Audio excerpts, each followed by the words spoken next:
All right, everybody, welcome to the Outdurable Living Show. We are at IVS 2025. Today I have with me Marshall and Jordan Smith of the Deck Supply. What's going on, guys?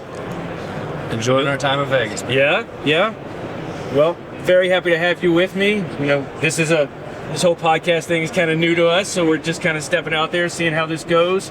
You know, trying to get some people bring a little bit different aspect of the industry. You know, we talk to contractors a lot, but I think you guys have a unique story and bring a perspective to our customers and our customer base that I think they could really learn from. And, you know, Jordan, I've known you quite a bit longer. I think, Marshall, the first time I talked to you, you were running the trucking division, and it wasn't the most friendly conversation we had. It was a little, you know, tumultuous, but we worked through it, and yeah. I think we built a pretty strong relationship since then. But if we could just kind of give me your backstory, what you do, who you are, what you do in business, and we'll kind of go from there. Okay. Jordan, you want to take us off on that? Yeah.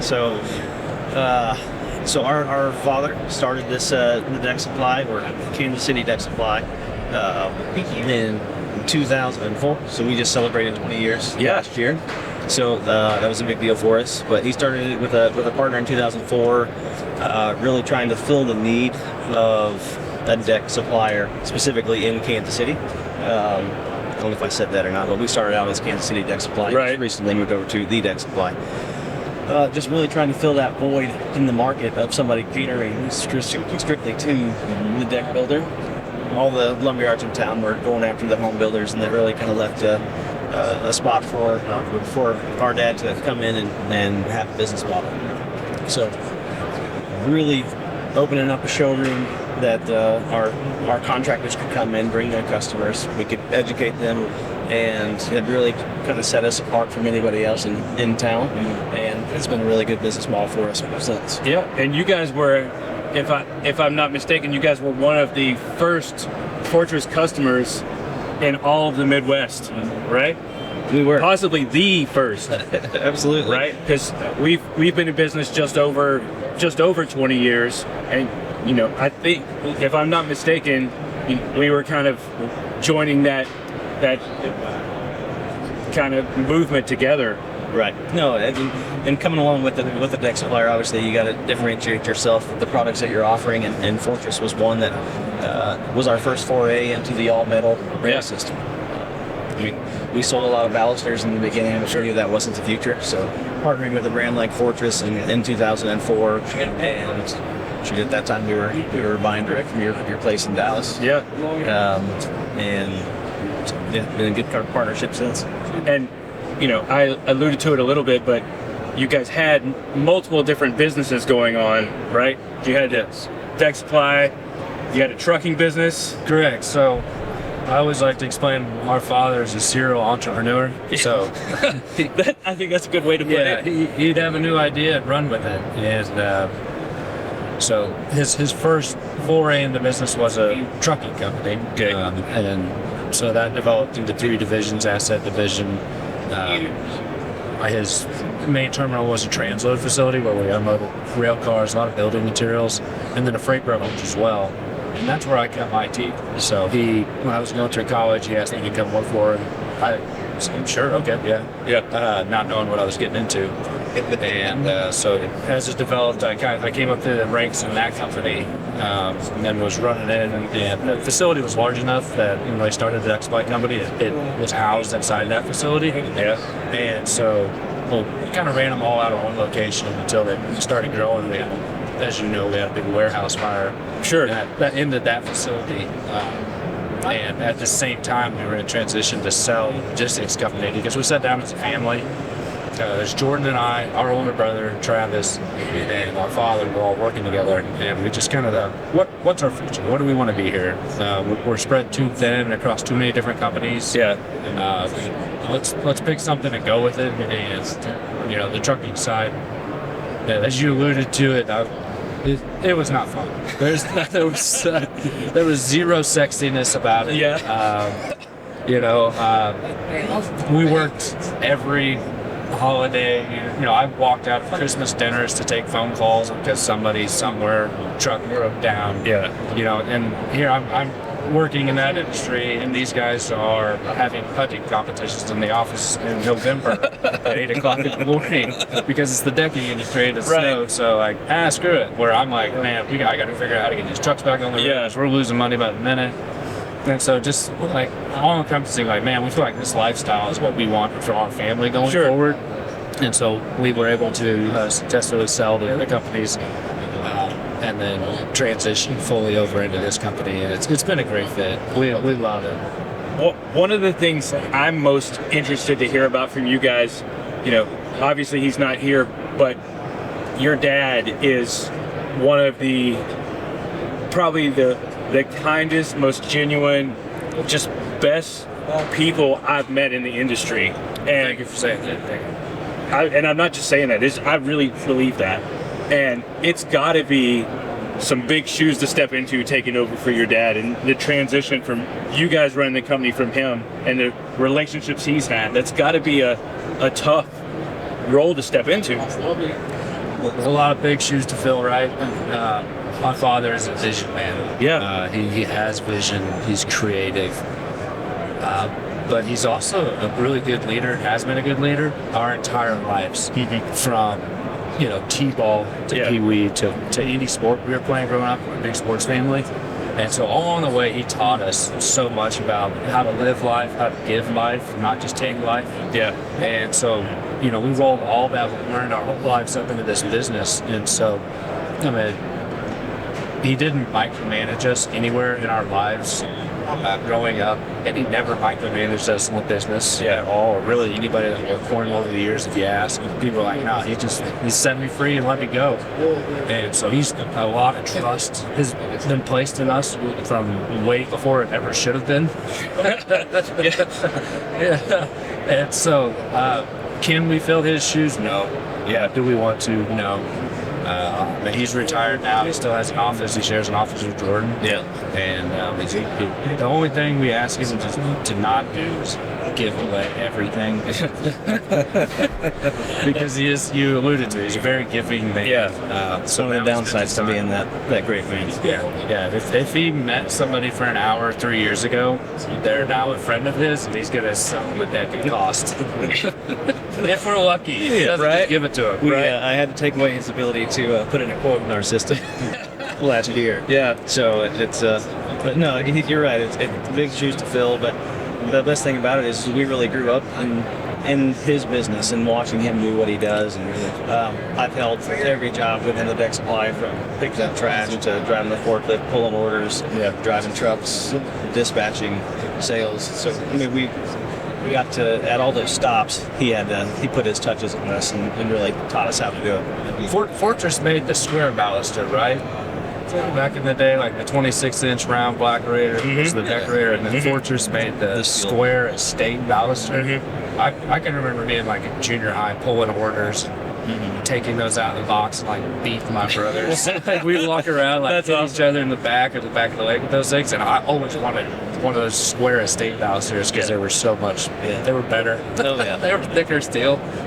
One of the things, I don't know if I've ever told you guys this, but one of the things that I value about your dad the most and helped me as a leader is just seeing how calm he could stay in the face of something that other people are freaking out. Just, they're losing their absolute mind, and your dad's just this calming presence. And watching him do that, it's shaped me in the way I try to lead my team. That's great to hear. He was a rock. He still is.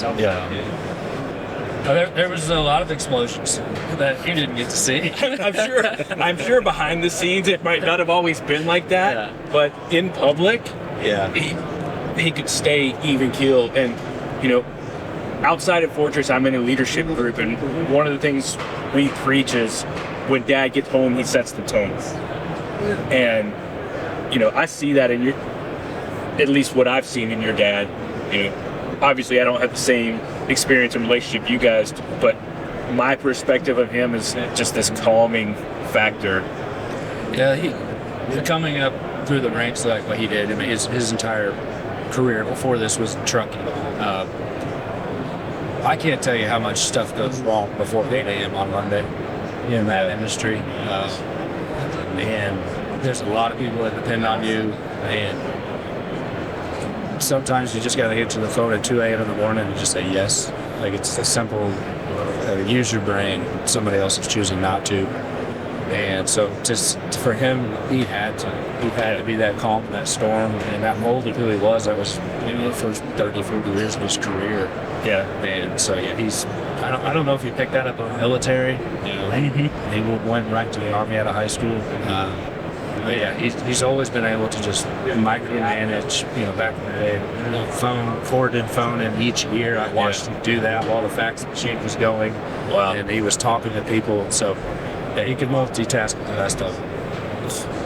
One of the other things I want to ask you guys about is, first of all, your role in the business today and what you guys do, but also how, you have another brother who's not here, and how the three of you work together in that, because you alluded to it, beating your brother with a baluster. Like, how does that dynamic work, having three brothers each run a different part of the business and being able to, keep that amicable between the three of you and not kill each other? So this is probably a question that we get. I mean, it's all the time. Anybody that meets us realizes we have the family business. That's one of the first questions. How do you do it? I couldn't look at the brothers, but honestly, it's been one of the best experiences so far in my life, is being able to go to work and truly hang around with my best friends. Yeah. And that being my two older brothers, and then my dad as well. So we made a commitment before we started this that we would put the Thanksgiving table above the boardroom table. So I love that. Yeah, and it's been a mantra of ours, and we kind of keep that in mind. And we definitely have our fair share of closed door meetings where things do get heated. But as soon as we open that door and walk out, we're all on the same page, and we, at the end of the day, we love each other. Yeah. And truly enjoy being around each other. And just so everybody knows, what is your role with the company now? Right. So there's three of us in the business now, and so there's kind of a three-pronged approach. I handle the sales portion of the business, with me having the longer tenure and product knowledge. Sales was a natural fit. Sure. And then Marshall came over a few years ago full-time and handles all of our operations and vendor relations. And honestly, it's been a big help to us all. And then Travis, our oldest brother, he is our CFO and runs all the money and the accounting side of things. So that's why he's always behind the scenes and kind of hidden from everybody, and nobody really sees him or knows who he is. Yeah, no. Unless we haven't paid a bill on time, you haven't paid it. That's when you get to talk to Travis. Yeah. Or if you want to go golfing, he is there to meet on the golf meeting. Yeah. As a true financial guy. So, being in the business for as long as you guys have, you've seen a lot of trends, a lot of things come and go, a lot of new products out there, and we're at IBS, there's new stuff all around us. What are some trends you see going on in the industry that you think are going to continue to grow, or you're excited about, or think are going to shape the future of what we're doing? I would say right now, the biggest trend moving forward for us and what we're trying to really get a handle on is the alternate frames. Right now, obviously we're selling 99% of our decks are going out as pressure treated. Sure. And so now with you guys have been out with your steel frame, and there's a handful of those as well. So it's really trying to grasp how we need to start pushing those and making those tenable to the customer, so that way we can really just push this industry into I see that. Yeah, I think just to piggyback on what you said, for me, the thing I'm most excited about right now is alternative frames. Yeah. These composites that have been out for so long, they just perform really, really well now. They've really mastered how to make a beautiful composite product. and then we're slapping that on top of a treated lumber deck. Man, it's not going to last. And they're even getting to the point where they'll admit it now. But no, it's not going to make it, And so it's like, how can we in good faith, best practice, tell somebody, you just bought a deck with a 20-year warranty and you're going to slap on the top of something in the last 7 years. That's pretty interesting. I think 2-3 years ago, Forbes released a report that said the construction industry is the last to adapt to anything new and innovative, right? How many people still use a rotary phone? Mm-hmm. Zero. Right? How many people today even know what a rotary phone is?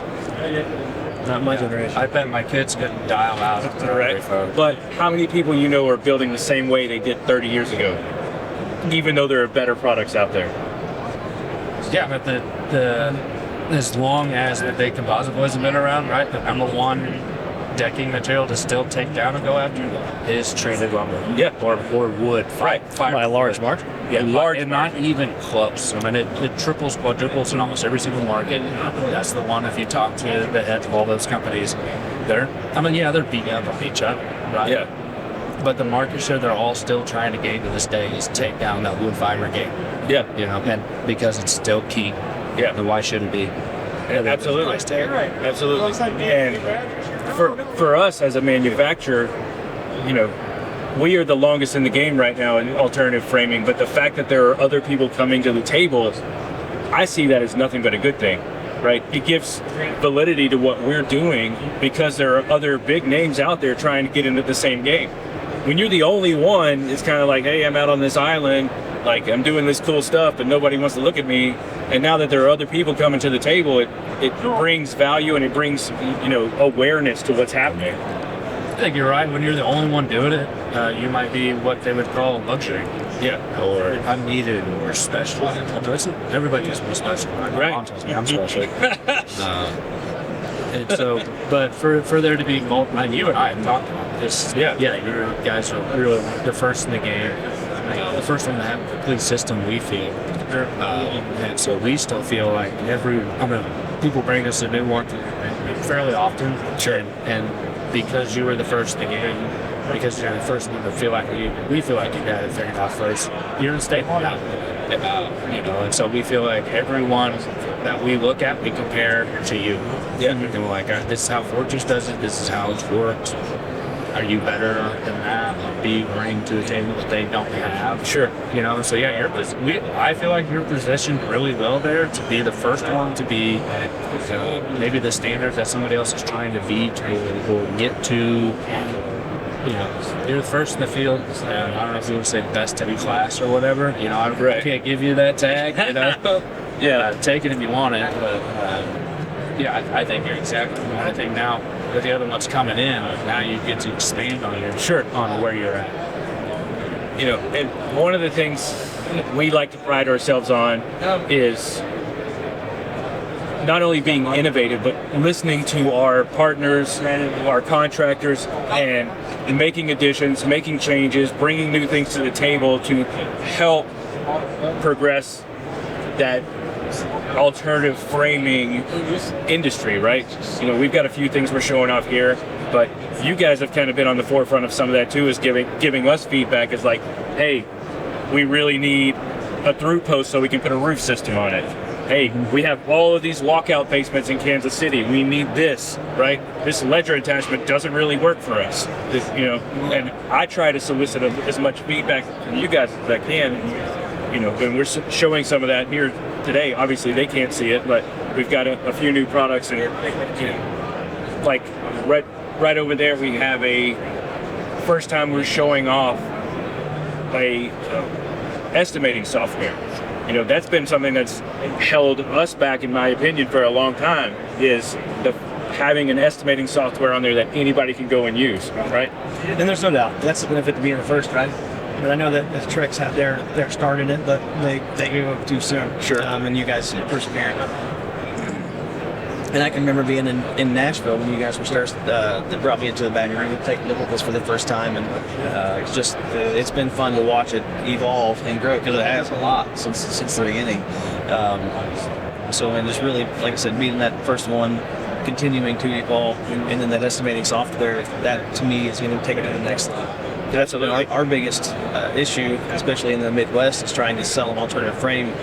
Obviously, the first thing everybody asks about is, I mean, it sounds great, it looks great, I'd love to use it. What's it cost? Sure. And, well, quite honestly, up until the last couple of years, it's been, well, if you give me your drawing, I'll send it off and we'll talk, get your price here in a few weeks. Yeah. And that doesn't work for us. Sure. Yeah. So that to me is the biggest step forward to getting the information in our contractors' hands to power through to sell that job and to move on to the next one. One of the other things we just released is for our Gold and Platinum and Alliance members, we are going to be honoring a limited lifetime labor and product warranty on railing and framing. So we are going to have another best-in-class warranty out there go for our customers, because we believe this is a lifetime product, right? You said it earlier, people are putting a deck board down with 25 to 50-year warranty on a frame with no warranty. And how good is that decking warranty when you pull the deck board up? It's over. In most cases, right? So we're going to be able to provide a product where the frame will last just as long, if not longer, than the deck board, and truly provide a lifetime product. And I don't think anybody else can do it right now. That's great. That's going to be able to offer that peace of mind, to give that assurance to somebody when they buy one. We're talking to a lot of people. When you're spending this kind of money on a product all the way through up the back of the house, it's usually somebody that's built their last home. Sure. Somebody that's like, I've worked my entire career. Maybe I'm pushing into retirement, I'm getting close. They're setting themselves up to coast, to go the rest of the day.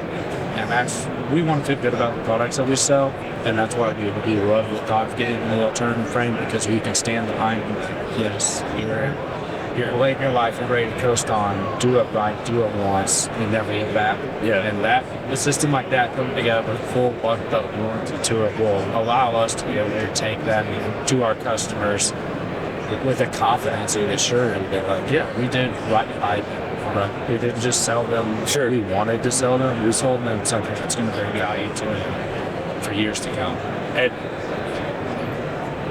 And maybe I'm wrong in this, but I feel this gives us the next level of assurance to give to my customers and the people I have relationships, a product that they know we're going to stand behind. No doubt. And we've seen that in the past. Like I said, we've got a long relationship, 20 years, and Fortress has been the best companies when there is an issue that comes up. And there has been a couple over the years, but There's been more than a couple. yeah, well, that's true.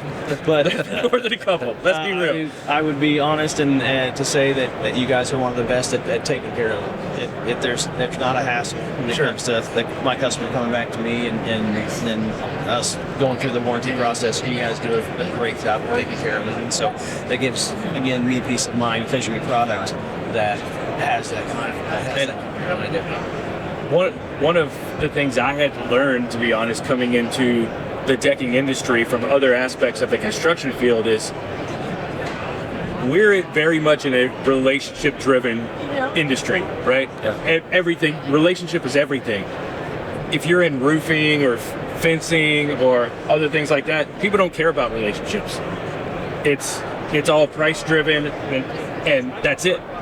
Nobody cares about how long the relationship has been, and it's refreshing, but it took some getting used to learn that in the decking segment, that people have these long-standing relationships, and you have to build that and earn that.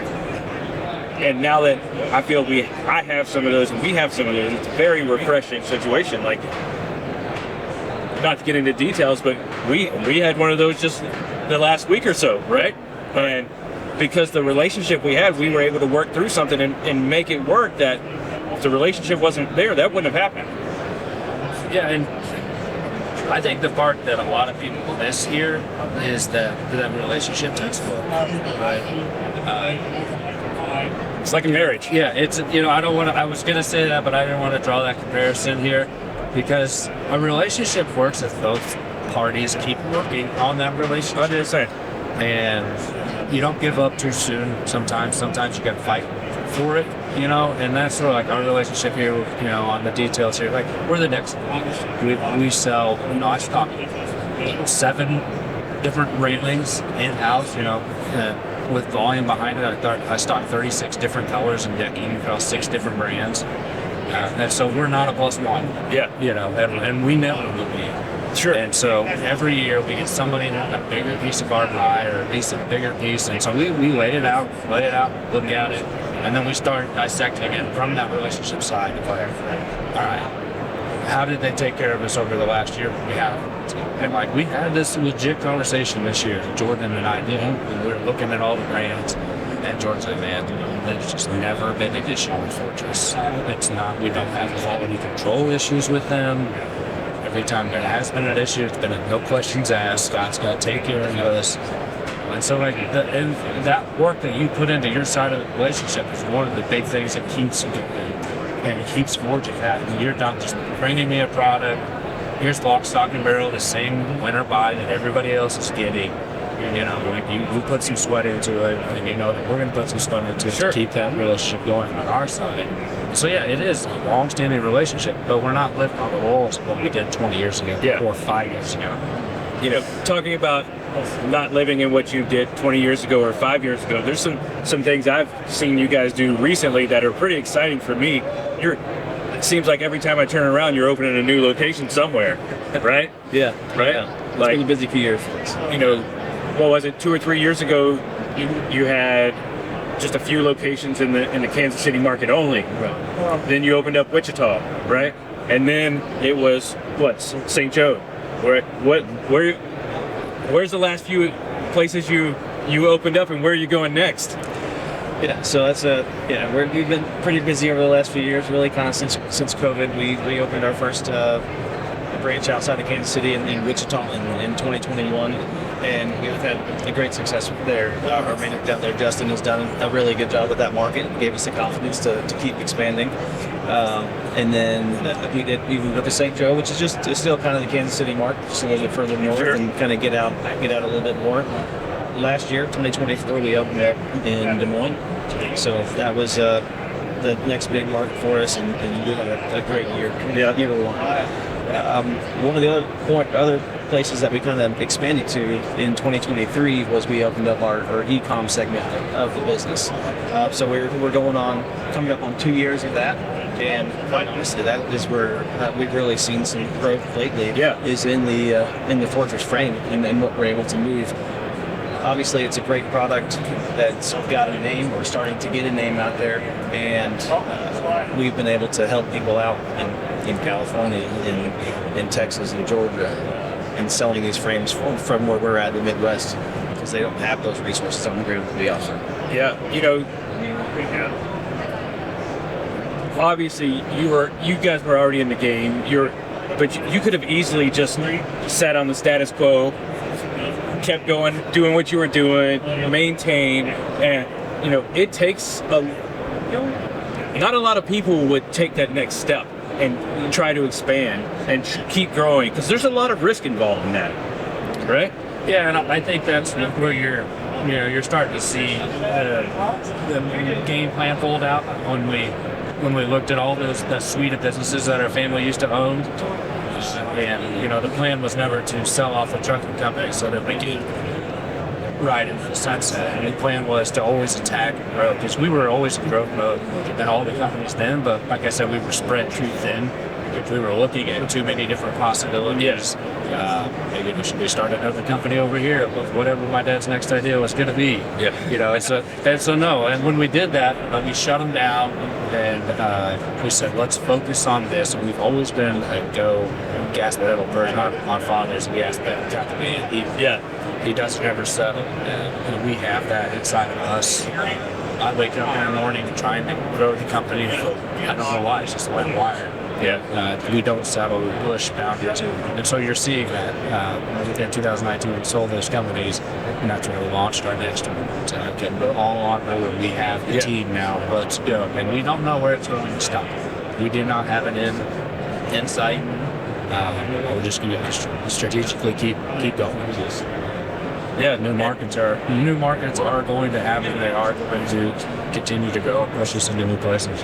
And there was a time period where the specialized brick and mortar retailer was on the out. Everybody wanted to go to a big box so they could get everything that they wanted, and I think the consumer has shifted away from that because they realize those big boxes, as good as they can be sometimes, they don't have the knowledge level and the expertise when you're getting into a high-end project to be able to provide what not only the homeowner but the contractor demands.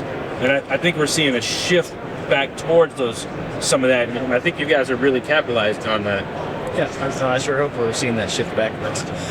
Like you said, it's not a small project anymore. The deck projects, when we first started doing this, the average size that we would send out would be $1,500 to $2,500. Even with some of the early composites, we still just have that lower price tag. Now you're talking about projects that start off at a car and end up at $150,000 to $200,000. So we give them that peace of mind. When they walk into our showrooms, they're going to be talking to somebody that didn't just start doing this and that doesn't have their mind really on a house package or a window package.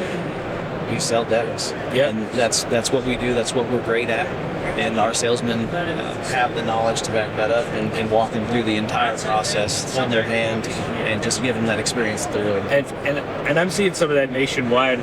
I forget if it was the Wall Street Journal or Forbes or what financial publication it was, but they said 15 years ago the outdoor living space was not even in the top 10 of positive return on investment for your home.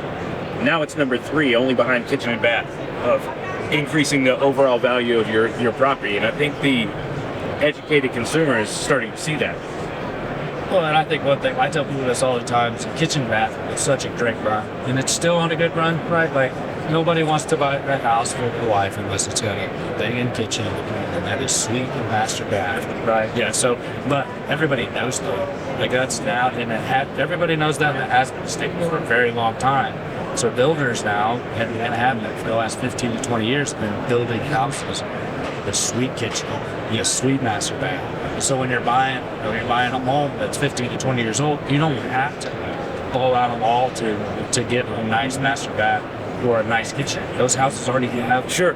What got missed over the last 15 to 20 years was the outdoor living space. 100%. We're in our markets, and I think that across the whole country, everybody is primed right now to that remodel that used to go to upgrading that kitchen. They don't have to spend that money there anymore because it came that way. Yeah. Now they're wanting more of that out in the backyard. So projects are getting a lot bigger. Big projects on a house used to be the kitchen about 30 done. Sure. So the next new guy in town is back outdoor living, and we're positioned to take care of them because nobody wants to do it small anymore. Well, I know there's a lot going on here. I appreciate your guys' time today. I value our partnership and our relationship, and I'm excited to see what you guys are doing, what the future has in store for you guys. I think we can all agree you have big things, whether you're willing to tell me about what they are yet or not. Every time I turn around, you've got something big going on. So, it's exciting for me to kind of see that from the peripheral of what you guys are doing. And I'm really excited and honored to be a part of that and see where you guys go next. Well, we appreciate the time. Yeah. The notoriety that this podcast will bring us and pushing us forward. There we go. Well, I appreciate you guys. This is the Outdurable Living Show with Fortress Building Products here from IBS 2025. We'll see you next time. Thanks, guys.